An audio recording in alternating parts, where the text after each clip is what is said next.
আমাদের দেশের এক তরুণ উদ্যোক্তার হাঁসের স্বর্গরাজ্যে প্রতি বছর যোগ হচ্ছে 15 লক্ষ নতুন হাঁস। এ খামারে গেলে অসংখ্য হাঁসের ডিম আর হাঁস চোখে পড়বে। 1,20,000 ডিম আমরা প্রতি মাসে এখানে আমরা উৎপাদন করি, শুধু এই ঘরের মধ্যে একটা হ্যাচারিতে। এভারেজে হইতে গেলে 30-40 লাখ টাকা হয় মাসে। এ যেন হাঁসের স্বর্গরাজ্য। হাজার হাজার হাঁস হেঁটে বেড়াচ্ছে, ভেসে বেড়াচ্ছে, কেউ কেউ দৌড়েও চলছে। তবে যেখানেই যাক, সময় হলে তারা আবার তাদের ঘরেই ফিরে যাচ্ছে। বাংলাদেশের অনেক তরুণ উদ্যোক্তাই তাদের কঠোর পরিশ্রম আর মেধা দিয়ে একসময় সাফল্যের দেখা পেয়েছেন। তেমনই একজন আমিনুল ইসলাম, যিনি গড়ে তুলেছেন এমন এক হাঁসের খামার যা দেখে মনে হবে হাঁসের স্বর্গরাজ্য। প্রফেশনালি আমি একজন টিচার, শিক্ষকতা করি, পাশাপাশি হারিকেন তুষ্পতির মাধ্যমে আমরা হাঁসের বাচ্চা ফুটাই এবং আমার খামার আছে। এভাবে আমরা লক্ষ লক্ষ হাঁসের বাচ্চা হারিকেন ও তুষ্পতির মাধ্যমে ফোটাচ্ছি নিজস্ব টেকনোলজি এবং প্রযুক্তির মাধ্যমে।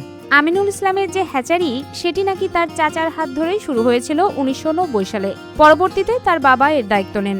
বাবার পর ছেলের হাতেই এখন এই হ্যাচারি এমন এক পর্যায়ে গেছে যা দেখলে মুগ্ধ না হয়ে উপায় নেই। এই হ্যাচারির সূচনা হচ্ছে কি 1990 সাল থেকে। এটা আমার বড় চাচা শুরু করছিল, তারপর আমার আব্বু, এবং পারিবারিক সূত্রে তারপর আমি শুরু করছি। এটা মানে এভাবেই আমি চলতেছি, শিক্ষকতার পাশাপাশি হ্যাচারি প্লাস খামার আমি চালাচ্ছি। হাওড়া অঞ্চলের জেলা নেত্রকোনা। এই জেলার মদন উপজেলার একটি নিভৃত গ্রাম কুটুরিকোনা। তবে এটি এখন আর 10টা সাধারণ গ্রামের মতো নেই। এটি পরিণত হয়েছে খামারি ও উদ্যোক্তাদের গ্রামে। সফল খামারি ও তরুণ উদ্যোক্তা আমিনুল ইসলামকে অনুসরণ করে এই গ্রামে গড়ে উঠেছে অসংখ্য হাঁসের খামার ও হ্যাচারি। আসলে আমাদের এই কুটিরিকোনা গ্রামটি নেত্রকোনা জেলার মধ্যে হাঁসের বাচ্চা উৎপাদনের উপরে প্রসিদ্ধ। এইখানে প্রায় শত শত মানুষ আছে বা শত শত পরিবার আছে যারা হাঁস উৎপাদন করে বা হাঁসের বাচ্চা ফুটিয়ে স্বাবলম্বী আছে। খামার পরিচালনার ক্ষেত্রে ব্যতিক্রমী দৃষ্টান্ত স্থাপন করেছেন আমিনুল ইসলাম। বাজার থেকে শুধু ডিম কিনে বাচ্চা ফোটানোর প্রচলিত নিয়মে সীমাবদ্ধ না থেকে তিনি নিজেই গড়ে তুলেছেন মাতৃহাঁসের খামার, যে খামারে বাচ্চা উৎপাদনের প্রক্রিয়াটিও বেশ আকর্ষণীয় ও ঐতিহ্যবাহী। এখানে আমরা সিলিন্ডার বা চুঙ্গা বলি এটাকে। এখানে আছে 1000 ডিম, মানে প্রতিটা চুঙ্গায় বা মেশিনে 1000 ডিম থাকে।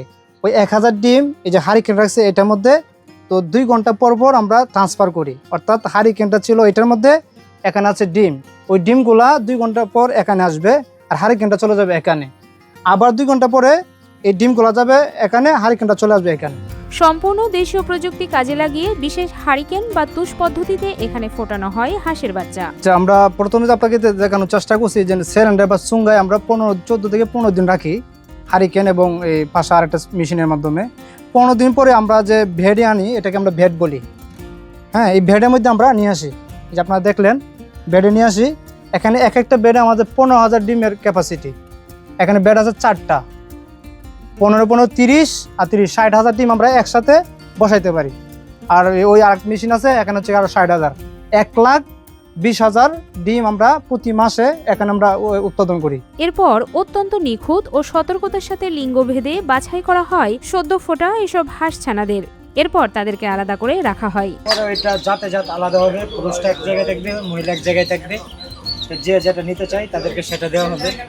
মানসম্মত হাঁসের বাচ্চা সরবরাহ করার কারণে এই খামারের সুনাম এখন দেশ জুড়ে।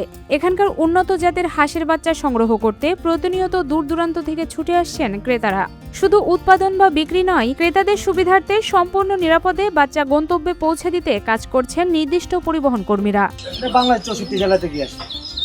আমার খামারটা মূলত ঢাকা নবাবগঞ্জ বান্দুরাতে। তো আমি সেখান থেকে অনলাইনের মাধ্যমে আমিনুল ভাইয়ের সাথে পরিচিত। তো আমি মোটামুটি ঢাকা থেকেই এখানে আসছি ওনার কাছ থেকে বাচ্চা নেওয়ার জন্য। বাচ্চা হোক বা বড় সাইজ হোক, মোটামুটি যতটুকু জানতে পারছি ওনার বাচ্চার গুণগত মান ভালো। মাল অর্ডার আছে ইয়াতে পাবনা নিয়ে যেমন, তো আমরা খালি পৌঁছায় দিই আর কি, আমরা ডেলিভারি ম্যান। এসব খামার শুধুমাত্র উদ্যোক্তাদেরই স্বাবলম্বী করেনি, তৈরি করেছে ব্যাপক কর্মসংস্থান। খামার কর্মী মোহাম্মদ সাজু মিয়া যেমন গত 5 বছর ধরে নিবিড়ভাবে 1000-এর বেশি হাঁস দেখাশোনা করছেন। দুজন কর্মচারী কাজ করে। আমরা এখানে কর্মচারী আছে 20-22 জন আছে। আমি আছি 5 বছর, আমার বেতন 20,000 টাকা মাস। দৈনিক শুধু আমার কাছে হাঁস দেখাই এই কামারে, আর কি লোক আসছে না। আমিনুল ইসলামের চাচা আইনাল হক শোনালেন তাদের নীরব হাঁস বিপ্লবের গল্প। তার বড় ভাইয়ের হাত ধরে শুরু হওয়া তুষ পদ্ধতিতে বাচ্চা ফোটানোর উদ্যোগই আজ স্বাবলম্বী করেছে গ্রামের অসংখ্য পরিবারকে। যারা একসময় মাত্র 100 হাঁস নিয়ে খামার শুরু করেছিলেন, তারা এখন 2 থেকে 5,000 হাঁস পালন করছেন। আর তাদের উৎপাদিত বাচ্চা সরবরাহ করা হচ্ছে দেশের প্রায় সব জেলায়।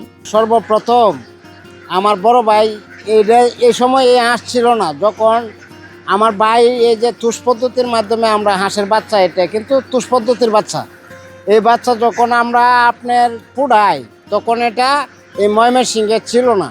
এটা আমার বড় ভাই উনি পরলোকগমন করেছে, উনি এখন নাই।